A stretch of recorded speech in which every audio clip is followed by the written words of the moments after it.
Bill came to Rutgers from William and Mary, and he became my boss. And we sort of hit it off. I worked for Bill for the entire 7 years that he was here at Rutgers. One of the things I learned from working with Bill is communications has to be deeply connected to the priorities of the institution. I first met Bill when he was chairing the Communication Commission at Case.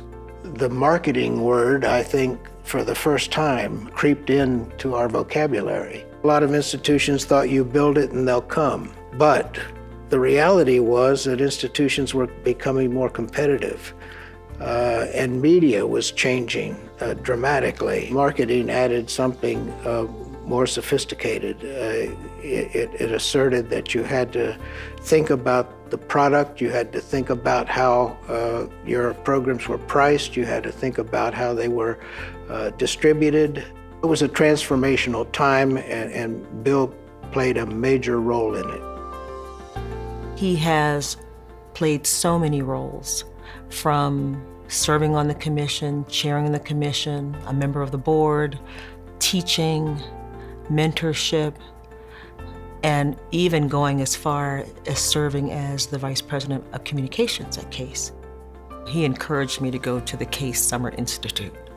But of course, right? You know, he's been just so helpful to me in understanding what Case does and serving Case, but also growing through Case. The Marketing and Communications Summer Institute was an incredible experience, and Bill was a master at making this experience relevant for everyone. It would be participatory, it would be facilitating, and what characterized his leadership style was that it was never all about him.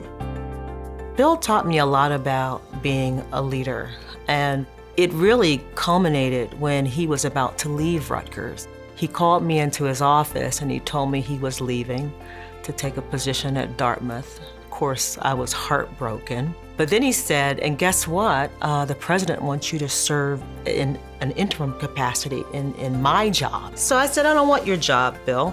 It's a lot of stress. And two, I don't think I'm ready for it. And he said, what a good leader does is understand your strengths, maximize your strengths, and fill out your team with other people who can complement the mentorship that he provided to me, helped me to achieve new heights professionally, myself personally, but also helped me advance the profession as a woman and as a woman of color. You can look back and see at this time of change in higher education and in Case, what an incredible influence he was in so many different ways. He was the go-to guy. His leadership and his contribution has been at least a 20-year adventure. I joke, you know, with Bill, are you really ever going to retire? He's called me and told me he's retiring a couple of times, and and the next time he's working at Case, right, as their head of communications. I'm like, wait a minute, I thought you were retired. And then he left there and he's in Arizona. And I'm like, wait a minute, I thought you were retired. So Bill, retire after you get this award.